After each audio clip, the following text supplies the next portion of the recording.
and certainly when we grew up.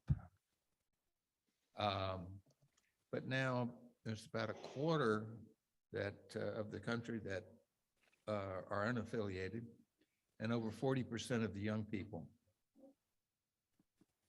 There's also a recent rise in racial consciousness, probably accelerated by the pandemic, that has caused an identity crisis among many white Christians. No one knows this landscape better than Robbie. And Robbie, what's going on? Can you help us out? Thanks, Bruce. Well, thank you for that generous introduction and for your hospitality. And yeah, I wish I were there with you all, eating good food and enjoying good fellowship. Bruce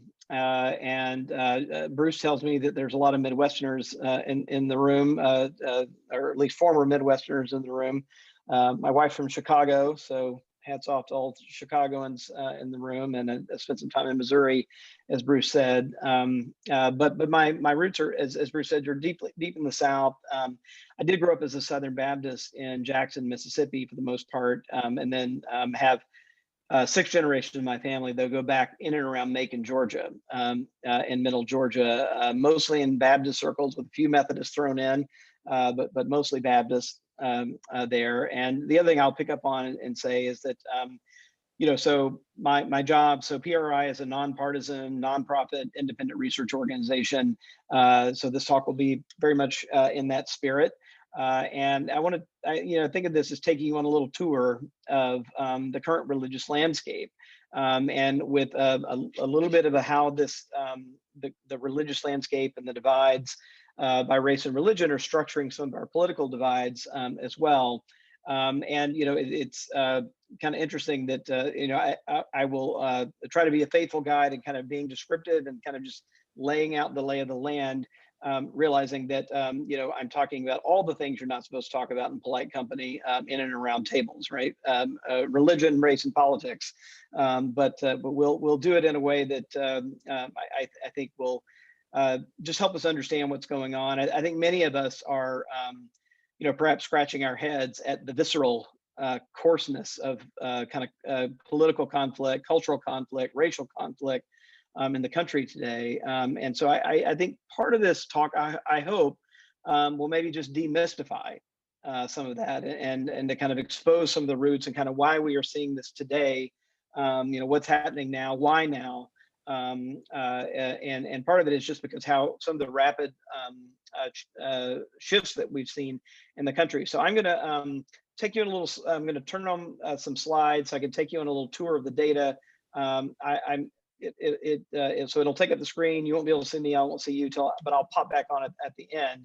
But I'll kind of walk you through some of the data, and then we can have some time to talk and see where you all want to take the conversation. So let me kick off this little slideshow here. All right.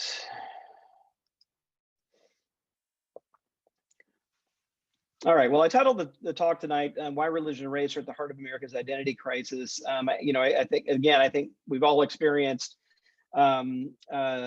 just how challenging I think kind of finding any common ground seems to be in the country today, and I think can't really understand how we got to this place without understanding not only some longer tailed history, but some shifts that have been actually quite recent. And that have really upended the kind of cultural and religious landscape in the country, and that I think are really part of kind of why we seem to be reeling and off balance in many ways in our public life today. And I guess the last thing I'll say too is that I do also speak here as someone who is, well, obviously you could probably tell from my skin tone, white, grew up and Southern and Christian, and care deeply about the church. I want to pick that thread too. That all this I think is also about not understanding how to make the country better, but how to understanding these things to help make the church better and more faithful in its work. So let me start off with a concept. It's a concept I developed for actually my previous book that I called "The End of White Christian America," and it's this phrase, "White Christian America." And what I mean by that is really a metaphor for the kind of dominant American culture, which has really been here for, it was a kind of white Anglo-Saxon Protestant culture. We've been having an acronym for it, WASP, right? And that it is this metaphor for it was a cultural edifice. It was also a political edifice. It was primarily Protestant in its dominant form, kind of white Protestant, built by white Protestant Christians. And that for much of the nation's life, it really did set the tone, shaped politics, shaped culture, and that this kind of cultural force really is in many ways, I think, what we are experiencing, kind of being shaken and even sort of moving from the center more toward the margins. I'm going to read you just a quick little passage that I think will give you some flavor so that it's not such an abstract concept, but really this is a kind of cultural force that was really in its heyday in the early and all the way up through the early and mid 20th century. But this is sort of what I mean. So in its heyday, a set of linked institutions reinforced white Christian America's worldview across generations. The Young Men's Christian Association, or the YMCA, the Boy Scouts, the Masonic Lodge, the local country club with limits for, or even outright bans of memberships for Catholics and Jews or ethnic minorities. White Christian America had its golden age in the 1950s, after the hardship and victories of World War II and before the cultural upheavals of the 1960s. June Cleaver was its mother, Andy Griffith was its sheriff, Norman Rockwell was its artist, and Billy Graham and Norman Vincent Peale were its ministers. So that's the kind of cultural thing that I'm talking about here. And I think we kind of hold that in mind as we're looking at some of the data. I think that the kind of movement of this thing that held such center space in American culture, and it's kind of decline, and it's kind of moving from the center to the margins, I think is part of some of the upheaval of what we're experiencing today. Before we get to some numbers, I'm going to give you just a little bit of kind of architecture here, where I think you can see it. This image here on the screen is a still from a video that One World Trade Center kind of developed to show the kind of develop of Lower Manhattan over time. And this is a still from the year 1795. This is St. Paul's Chapel. That was one of the earliest buildings. It's actually one of the oldest building in continuous use in Manhattan. And I think the thing we forget today is that for all of early America, and really all the way up until the late 1800s, in most cities, the most prominent building in town was the largest church steeple. Right? There weren't businesses, built that, and this was true even in Manhattan, all the way up well into the mid 1800s, when finally Joseph Pulitzer built a building that was taller than Trinity Episcopal Church. And that was the first time there was a commercial building built that actually looked down on the church. And if you think about that culturally, right, I think today many of us don't think about that because it's unusual. And what we typically see is this, right? And there are some steeples in there, but they're kind of hidden, by all the big commercial buildings today. But that's a very different sensibility, right? This idea that like market transactions and things would actually historically have taken place under the watchful eye of the church steeple, right? And by the time we get to the late 1800s and into the early 20th century, all those transactions are mostly taking literally over the heads of the church and looking down on those churches. So the place of church, even as central, has shifted. And again, that's not that long ago, if you really think about that and what that architecture says about the country. Here are two others just real quickly that I think help, again, give a sense of things. On the left is a United Methodist building. It remains the only religious building on Capitol Hill in Washington, D.C. It's right next to the Supreme Court building, if any of you have been there. It was built in the 1920s by the Methodists, who at the time were the largest Protestant denomination in the country. And the idea was, they called it actually a Protestant sentinel on Capitol Hill. And the idea was that it would be a place that could be of great influence, right there by the Supreme Court, down from the U.S. Capitol.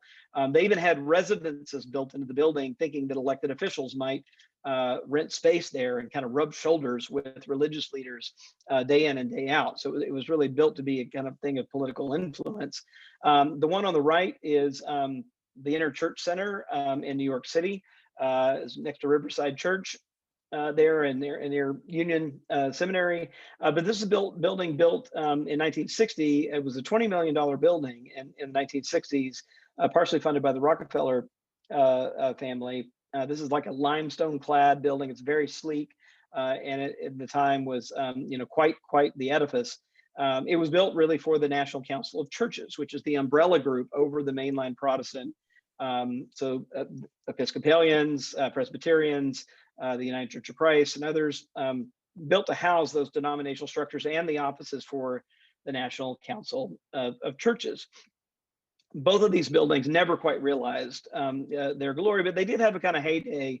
But in the latter half of the 20th century and into the 21st century, both of them have shifted quite a bit. They now hold the National Council of Churches, that was kind of for whom this building was built on the right, actually vacated the building, has now moved into the building on the left in Washington, D.C. And the Inner Church Center is now really, if you look at the leases, it's a hodgepodge of all kinds of things in the building now. No longer really, it was dubbed the Protestant Vatican really when it was first built. President Eisenhower, while he was in office, laid the cornerstone for this building. There were 30,000 people who showed up for the unveiling of the building. So it's quite a big deal, but it's a bit of a shadow of its former self, again, without even its primary tenants there. Presbyterians have moved out, and many of the denominations are not there anymore, and neither kind of have the influence that they were originally intended to today. And one more in the evangelical world, this is out on the West Coast.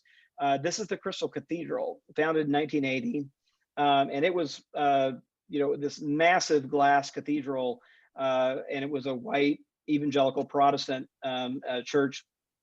There, Robert Schuller's church, and it is in the 2000s. By the 2000s, though, it had gone bankrupt due to changing demographics or in and around it.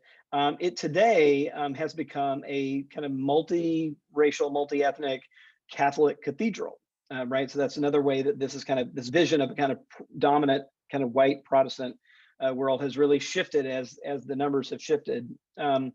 So let me take you a little bit to some of the numbers here, and don't worry too much if you're not a numbers geek. I think the patterns in the numbers will, I think, be fairly clear here. If I could show you just one chart, it would probably be this one. And this is public opinion data collected by PRRI. These are from very large national surveys. It also has some data in here from Pew and the General Social Survey as well. But to give you a sense of how quickly some things have changed in the country. And I'm not going back that far, right? So this is 2004 to 2020. So it's really not, and I'm going to plot two things here. The first one is the percentage of white Christians in the country. This one is really important. And as you'll see that what we see is this kind of rapid shift really from 2008 to 2017, where the country goes from being 54% white and Christian, so majority, white and Christian, down to 42. There's been a slight recovery in the last few years and kind of plateauing at around 44%. But if you think about this, this is a drop of 10 percentage points in a little over a decade. And in terms of demographics, this is very fast. You tend to not see this kind of movement over basically a decade's time. And it's also, I think, important that this identity, right, of the country as a kind of, this idea of thinking about America as a white Christian country or a majority white Christian country was demographically true as recently, as 2010.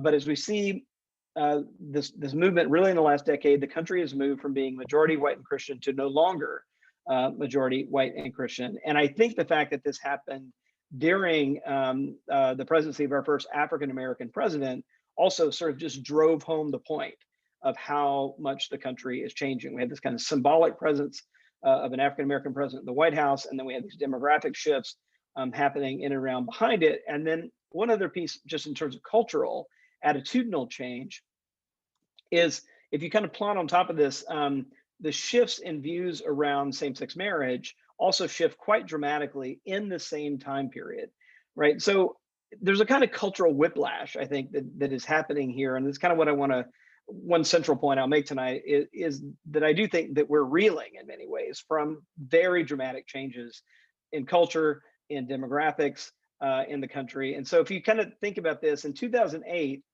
if you were a conservative white Christian that opposed same-sex marriage, you were demographically in the majority, and your attitudes were demographically in the majority.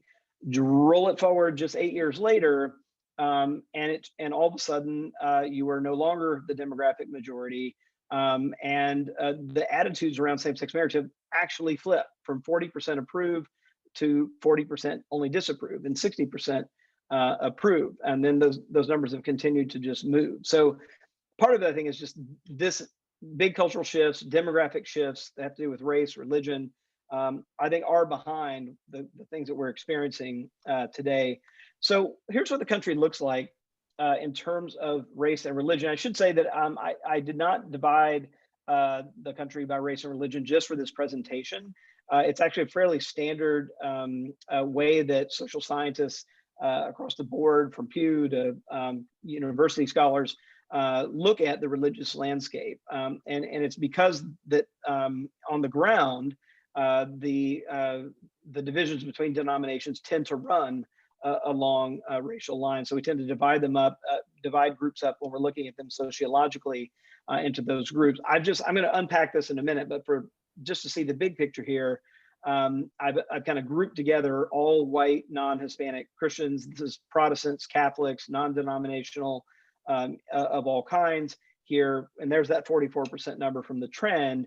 But this kind of tells you sort of the big picture.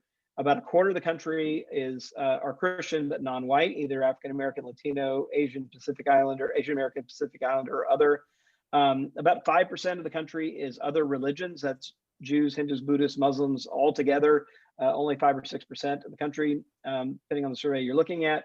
And then the big one that Bruce already alluded to are the religiously unaffiliated that have really ballooned. I'll talk about that in a minute. They're about a quarter of the country today of Americans who claim no religious affiliation. And these aren't people who just say, I'm not attending church. These are people who, when you ask them what their religious identity is, they won't even claim the label Christian, much less membership in a church. And that number has been going up very, very, very dramatically. One way to see this is to look at the generational breaks and racial and religious identification among generational divides. So if you can kind of think about this chart as a kind of an archaeological dig down through generational strata. So I've got the youngest people on top and the oldest Americans, those 65 and older, at the bottom. And you'll be able to see just how dramatically, even among generations, people who are alive today, this is a snapshot of people who are alive today, just how dramatically the country has shifted. So this first one are people who identify as white and Christian in each age group today. And you can see, you could take a ruler, draw a straight line through this. It's even stair steps pretty much, going up. And if you look just at the oldest and youngest, you can really see it's a factor of 2, right? It's nearly 6 in 10 of seniors age 65 and older who identify as white and Christian today. But if you look at young people under the age of 30, it's half of that. It's 28%. Here are I'm gonna fill in the other ones for you here. You can see also some differences in the percentage of non-white Christians, many more in younger groups than older groups. The other religion category effectively doubles with Americans under the age of 30. And then there's the religiously unaffiliated here. It's 36% among Americans who are under the age of 30, compared to only 14% of those over 65, and really only 18% of those 50 to 64. So the break is really at age 50 and younger, sort of age 50 and older, and those under the age of 50. You can really see this break on the unaffiliated shifting, and that's really transforming the country.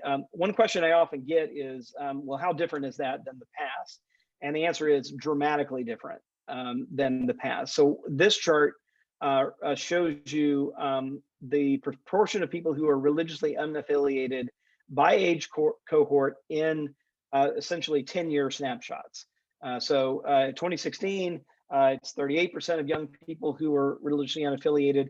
But if we go back in time and like go back to 1986, all the way on the left, what you see, it's only 1 in 10 of young people in 1986 counted themselves religiously unaffiliated. So this is actually something genuinely new. It's not something that young people always do or say. In fact, this generation of young people is significantly different than previous generations of young people, even going back just like one generation. Here you can see. So it's again something genuinely new, transforming the religious landscape. The other thing to say is that the decline of white Christian subgroups has been consistent across all three of the main ones that sociologists tend to measure. So the three big family groups are two Protestant ones: white evangelical Protestants, white mainline Protestants. Those are non-evangelical Protestants, like the Episcopalians fit into that category. Here is that group. And then here are white Catholics. So generally speaking, we have seen this decline again. Just this is not going that far back. It's like 2006. Just over a little more than the last decade, a pretty significant decline. You could draw a trend line through all of these. The one little exception that we're kind of watching that's interesting is this little recovery among white mainline Protestants. Again, this is the denominational family that Episcopalians, Presbyterians, Methodists are typically in, that has actually ticked back up, so that now actually today white mainline Protestants are as big as white evangelical Protestants are in the country. And the evangelical decline has been notable, because if I did extend this line back, the mainline decline and the white Catholic decline would continue, but white evangelicals weren't declining really before the 2000s. So you can see on the left-hand chart, they were up around a quarter of the country, and now they're down to 14.5% of the country. And the Southern Baptist Convention, that's the denomination which I grew up, actually has lost 2 million members just over the last 10 years. So they've gone their height 16 million down to 14 million. They're still the largest denomination in the country, but their declines have been steeper than other denominations over this period of time as well. So it's consistent. It's not just one subgroup. It's all white Christian subgroups. To say about consistency is that it is consistent across pretty much all states. It's not just a kind of urban or bi-coastal kind of phenomenon. So here is the percentage of white Christians by state.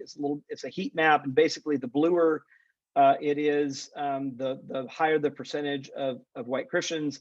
And as you get down towards the greens and yellows, the lower the percentage is of white Christians by state. And what I'm going to do, this is 2007. I'm going to fast forward 10 years, and you can just see the difference. I'll pop back and forth a couple of times so you can see how much things have shifted, not just again on the coast, but through the heartland, through the Midwest in particular. So here's 2007. There's 2017. I'm gonna go back. There's 2007, and there is 2017. So like Chicago, for example, goes from 56% white and Christian in 2007, Illinois, down to 42% white and Christian 10 years later. So it's, again, across the board, not just in those places. The other thing that is kind of stratified the religious landscape, are particularly in the last 10 years, are attitudes and orientations toward newcomers to the country, and attitudes toward immigration. This is not any surprise, really. Anybody's been paying attention to the news, but it's notable how it stratified the religious landscape as well, kind of clustering white Christians on one side of this opinion, and non-white Christians and the religiously unaffiliated and non-Christian religious folks on the other side. So this is a question to ask people to say whether they think the growing number of newcomers from other countries threatens traditional American customs and values, or the growing number of newcomers from other countries strengthens American society. And you can see the country is divided on this question, right? But you can see again, it's white Christian groups over here on the left, mostly saying they see newcomers as a threat. And while non-white Christians over here say they believe that they strengthen American society. And this basic orientation that's around the changing identity of the country is like one of the biggest things that is really dividing, not just politics, but our religious communities, and kind of dividing them along racial and religious lines. So the non-Christian groups over here, Jews, Muslims, Hindus, Buddhists, are all the way on the kind of right side over here, with basically mirror opposite views from white evangelical Protestants on the left. One of the things that we have, another way we ask this question is not just about newcomers coming in, but about religious diversity in the country. There's actually more consensus on this question about whether people would prefer the U.S. to be a nation made up of people belonging to a wide variety of religions, or people who follow the Christian faith. Not surprisingly, non-Christian religious groups and the unaffiliated are much more likely to say they want the country to be one from people belonging to a wide variety of religions. But most other groups are fairly kind of just divided on this question. But with many, for example, mainline, where the Episcopal Church is, basically 2-to-1, saying they prefer to live in a country of people belonging to a wide variety of religions. But then you do see white evangelical Protestants, these are sort of my people down here on the bottom of the chart, looking pretty different than any other religious group in the country, right? 6 and 10 saying, no, actually, we would prefer to live in a country of people who follow the Christian faith. But on the question of religious diversity, there's much more consensus with that one kind of outlier there on the bottom. So many of you may recognize this. This is The Stages of Grief from Elizabeth Kubler-Ross. I'm not going to say a lot about this, but I do think I have found this a kind of helpful model of thinking about part of what we're going through, right? That I think for many white Christians who've been used to being, again, at that center of American culture, being in the demographic majority, finding themselves no longer in that position, it's been an adjustment and some reeling. And I think part of these stages of kind of that Kubler-Ross wrote about and kind of end of life situations, I've at least found a helpful frame for thinking about part of what's going on, right? In her model, you get bad news. Your first tendency is just denial. You don't believe it. Once you start believing it, you tend to move to anger and maybe bargaining. In the end of life situation, it tends to be bargaining with God for extra time. That kind of thing, but kind of striking bargains to kind of stave off the inevitable. And as it starts to sink in, kind of depression, and then finally a move toward acceptance at the end. We can talk about where we think people are on that, but I think this explains, I think, some of, again, I think the kind of reactions as we're moving through a process. And some of this is really about loss of a kind of worldview, loss of a kind of status and position in the country. So we'll say a little bit about politics. Again, this is going to be a nonpartisan, descriptive thing here, but I do think we have to kind of realize how these religious divisions are actually feeding into the political divisions that we see here. And so here is just the presidential vote by religious affiliation from the last presidential election. And you'll see it looks pretty similar to that newcomers slide pattern. But what we have is a kind of cluster of folks. And I should say that this would not look that different if I put up the election results for Romney, our George W. Bush. So this is not just a sort of Donald Trump phenomenon. This has actually been pretty much any election since Reagan would look pretty much like this. This pretty fair. We've been fairly stable religious voting patterns here. But one of the things I'm always struck by is the distance between white evangelical Protestants and African American Protestants. So this is sorted in ascending order of support for Biden or descending order for Trump, and you can see that you have on the two ends here these two groups that actually are both heavily anchored in the South, both share actually a lot of theology, both are highly have high attendance, church attendance records, but yet end up on complete opposite ends of the political spectrum. And the basic pattern is this, and I would, again, voting pattern since the 80s, if somebody said, can you describe the religious landscape to me and in terms of voting? And it's fairly straightforward. And you just say, well, look, white Christian groups of all kinds tend to vote for Republican candidates. That's been true since Reagan. Non-white Christian groups plus non-Christian groups and the religiously unaffiliated tend to vote for Democratic candidates in the country. And the one kind of outlier here are Latino Protestants. You'll see them there who have tended to lean about 60-40 Republican.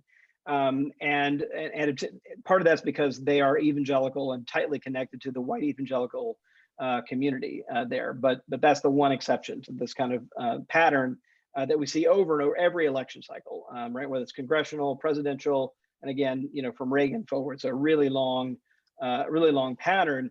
And then the other thing to look at is just how our two political parties have been structured by race and religion. And this is something that is actually increasing. So in 2006, self-identified Republicans were approximately 8 and 10 white and Christians, and Democrats were about half white and Christian.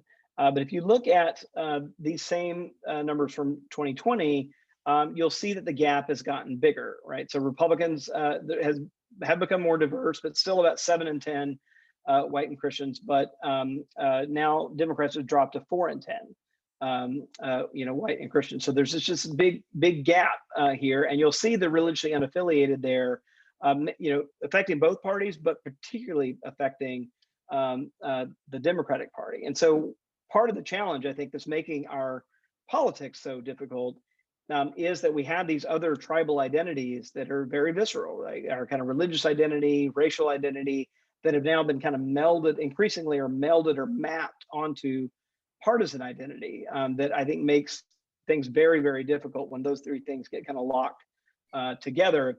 So we're all looking ahead to Thanksgiving coming up soon. And if you are like me, you may have a very politically mixed dinner table. And I know there's been a lot of conversation around the country about that, as many people are actually meeting this year that couldn't meet last year.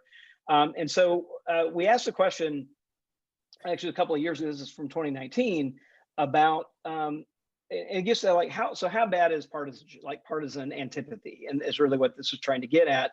And we asked about a question that actually was first asked in 1960 about whether you'd be unhappy if your son or daughter married someone from an opposite political party. And we decided to put it in a much broader context. So we asked about marrying across racial lines, across religious lines.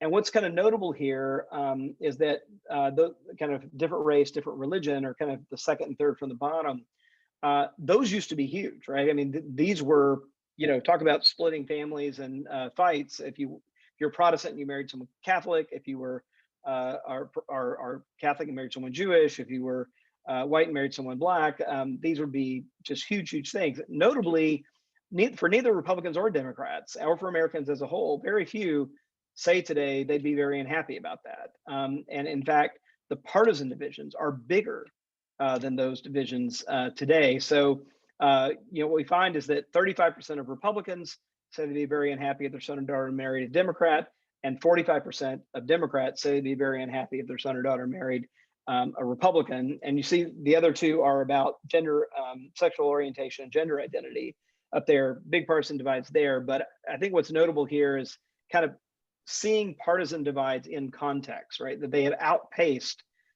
even things that were typically taboo, marrying outside one's religious group or outside one's racial group.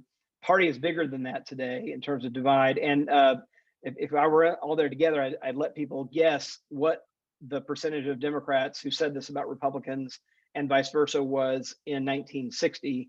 But since I'm not there in person, I'll just tell you, it was 4 and 5% respectively, right? So we are basically 8 to 9 times kind of this negative partisanship is 8 to 9 times as powerful today as it was in 1960, kind of even at the very personal level, running through our persons. And so, I think one way of thinking of this is like in 1960, partisanship was something people took to the ballot box with them. I think increasingly, partisanship today is something people take everywhere. They take it to church, they take it to bed, right? It's kind of become much more visceral in that way. And I think it's just a real challenge that we're all dealing with. One other just quick note on this is we asked, and this is from this year, we released this about a month ago, just what people thought were critical issues in the country. And just to tell you another how far apart we are in terms of partisanship, there's actually not a single issue out of 10 that Republicans and Democrats agree are critical issues. So I'm going to put, here's what Republicans say are critical issues. The top ones out here on the right, you can see concerns about terrorism, concerns about immigration, concerns about crime. I'm gonna skip through the independents. Democrats don't share any of those, and Republicans don't share any of these top ones from Democrats. Coronavirus pandemic, healthcare, climate change, growing gap between rich and poor, and racial inequality are the top ones, here. So there's this kind of disconnect again from our parties is just really, really palpable. I'm going to turn the corner toward home here, and I think one of the other things that's been very operative is a kind of looking back and a looking forward. And so, like, divides between looking back and thinking like, when was the country at its best, and then looking forward and like, what kind of answering the question, what kind of country do we want to live in today? So here's a question that we've asked that has been fairly consistent over time. We've asked it, all the way back to 2013, and it turns out this question about whether since the 1950s has American culture and way of life mostly changed for the better or changed for the worse. It divides the country in half, but we see these patterns again with, if you look at religious groups, it is white Christian groups that tend to be on the right side of this category. I'll put it up the other side here so you can see it better. So again, 74% of white evangelicals, 59% of white mainline Protestants, 57% of white Catholics, saying they think things have changed for the worst, and most non-white religious groups, like, just look at the divide between Catholics. 57% of white Catholics saying things have changed for the better. 65% of Latino Catholics, sorry, other way around. White Catholics, 57% saying things have changed for the worse, but only 34% of Hispanic Catholics agreeing with that statement. So just inside the Catholic Church, you can see this huge divide by race and ethnicity in the country. Was perhaps some good news, though, is that it's Americans are less divided about ultimately thinking that the changing demographics, at least by race and ethnicity, are going to be a good thing for the country. So it still sorts groups a similar way, but the divide is less. So it's basically 2/3 of Americans saying that these changes, that non-white groups will be a majority of the population by 2043, will be a positive thing for the country. Still white groups over here, but there's really only one white Christian group, white evangelicals, 52%, who say this will be, where a majority says this will be a negative thing. So less stratification on that question.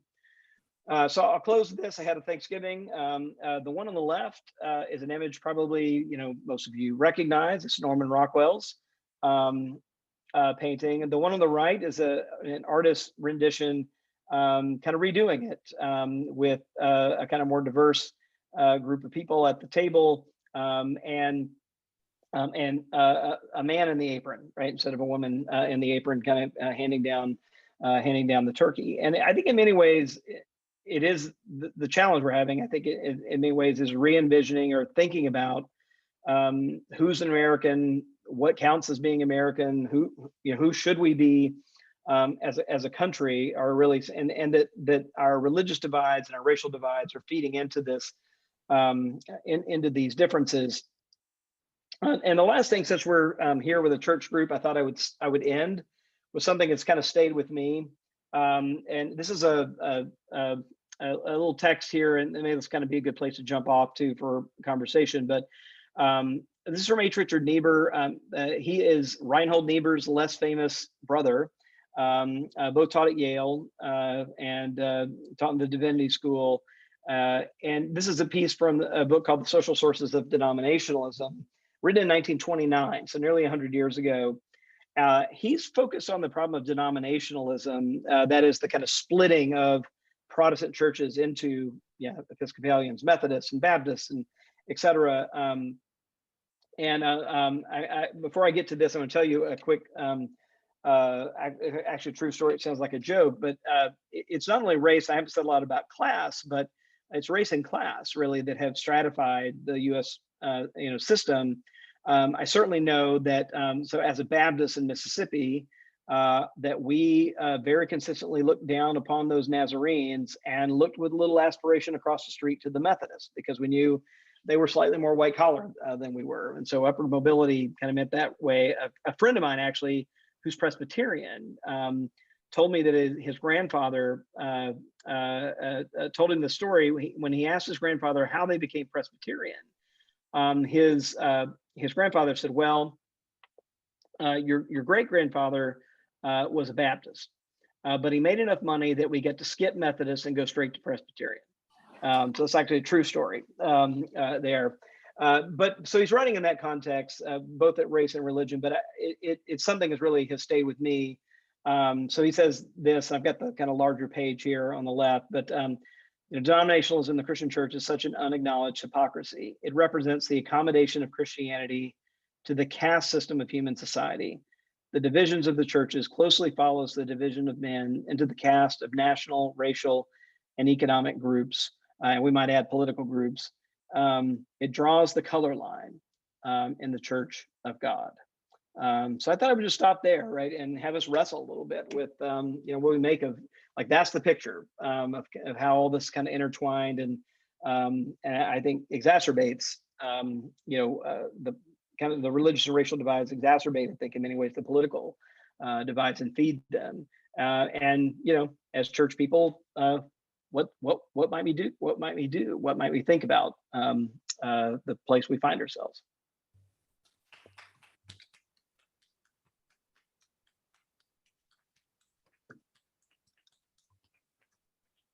Thank you so much, Robbie.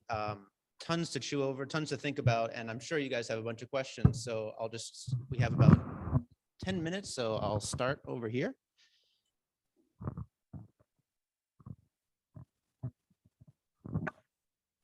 Thank you. Can you hear me? Okay. So I'm curious about your presentation and what effect you think it will have on the school system, whether private, parochial, homeschooling, and after what we've seen the last year, parents' feelings about faith and religion, and how maybe the pendulum, which way you think the pendulum might swing.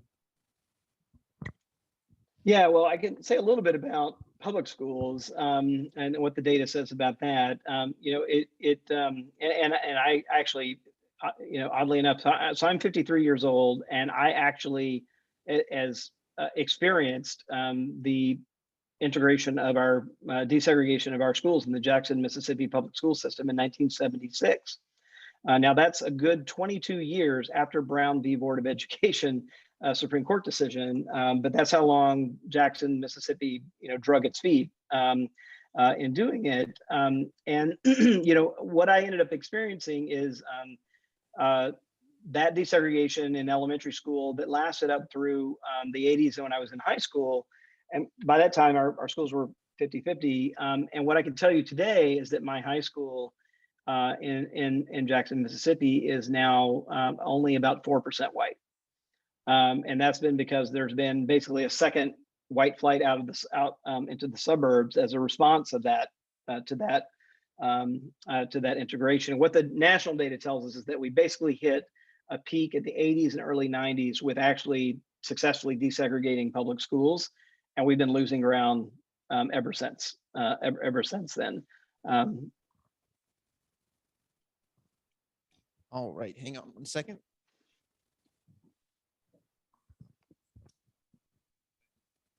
Thank you. You've covered the changes of the demographics through the years, but what forces, if any, are singularly behind these changes? Yeah, that's a great question. As you might imagine, they are complex. But I think some of the challenges are there. So that white Christian decline, and so the two bookends are really decline among white Christian groups and the rise of religiously unaffiliated groups, right? Those two things are related. Because where are all those people going that are leaving white Christian churches? They're going into that category, unaffiliated.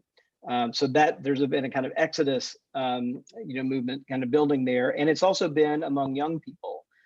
So the median age, for example, of most white Christian groups has been going up. I think all three of the white Christian groups now, mainline, evangelical, and Catholic, the median age of those groups is in the mid 50s, right? That's the median age of the average person who affiliates there. And it's been going up over time. So, when we young people and we ask them, and I should say too that most young people actually leave before the age of 20. So it's actually not a college experience; it's more of a late teen, high school time when there tends to be the break. But they told us a number of things, and I think particularly for kind of on the more conservative end, so like churches like mine, Southern Baptist, there's been a kind of conflict of values, really, I think, between particularly the more politicized churches have staked out space. And so what we've heard from young people are about a third of them tell us that negative treatment of or negative teachings about LGBTQ people have been a reason that they've left.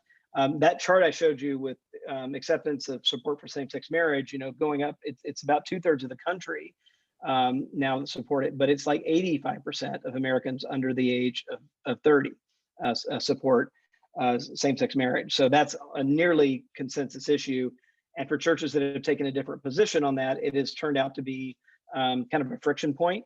Other things that people bring up are climate change and kind of doubts about climate change, because that's another issue that younger people have been more supportive of taking action on. So I think some of it's about politics, and some of it's been about partisanship, that younger people have said, look, even apart from the issues, I don't really want my church to be partisan. Like, that's not to say it shouldn't have anything to say about politics, but I don't want it to be overtly partisan for one party or the other. And then the last thing that I think is notable that they have told us in surveys is like a more general category of relevance, that they like feel like they're busy and they just haven't kind of gotten the sense that it's worth their time. Like, it's just a real sense of connecting to the things that they care about in their everyday life.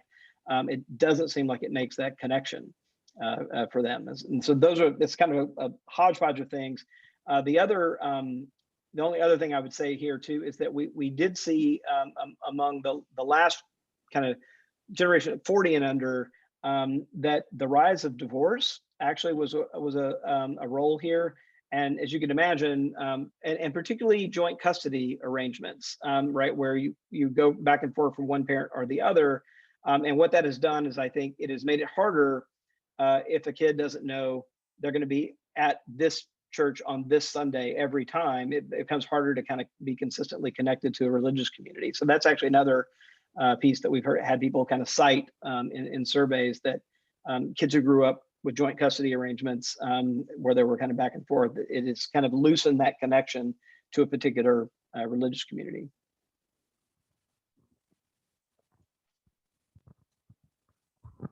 Can you comment on the number of churches closing and which regions it's happening the fastest in?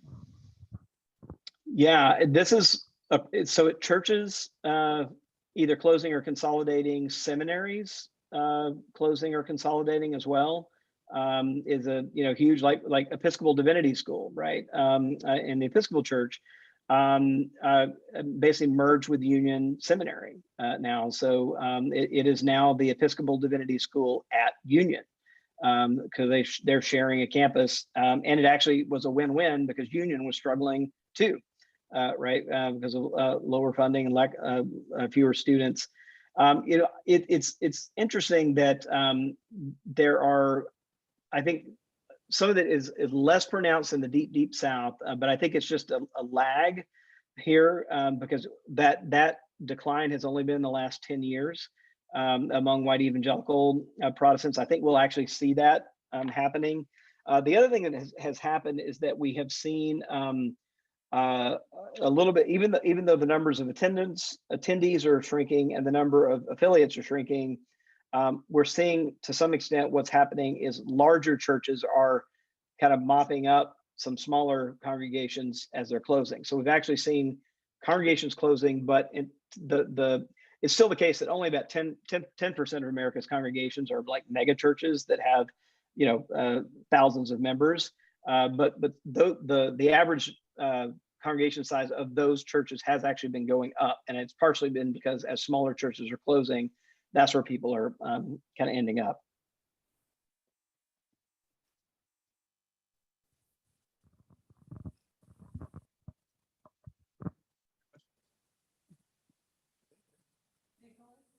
Yes. I'll come back.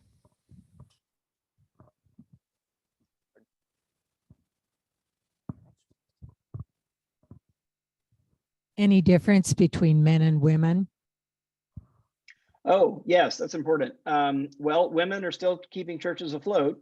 That's what we see across the board, that attendance and affiliation levels are higher, pretty much across the board among women.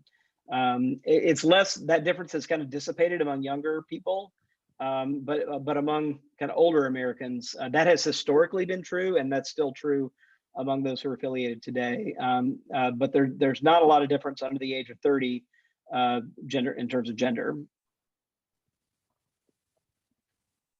All right. I'm conscious of your time, Robbie. So maybe one more question. Is that okay? Sure. Yep. How does this compare with what's going on in Europe and the rest of the world? Yeah. Well, for any of you who were in sociology or followed sociological trends, I mean, there's been like this long debate about secularization theory in America and American exceptionalism to the rule that we see in Western Europe.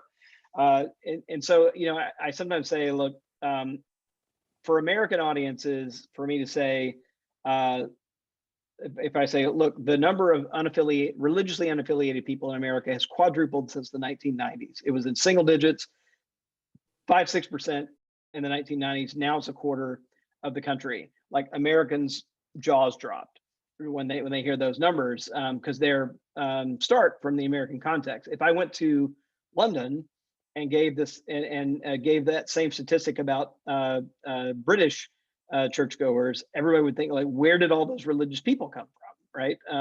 In Europe, because the numbers are so dramatic. And so it's worth saying, like, yes, a quarter of the country today claims no religious affiliation, and that's 4 times as many as did just a few decades ago. But that still means that 75% of the country claims is religious, right? It claims a religious affiliation of some kind. Well, that's as close to a positive note as I think we're going to get from the statistic.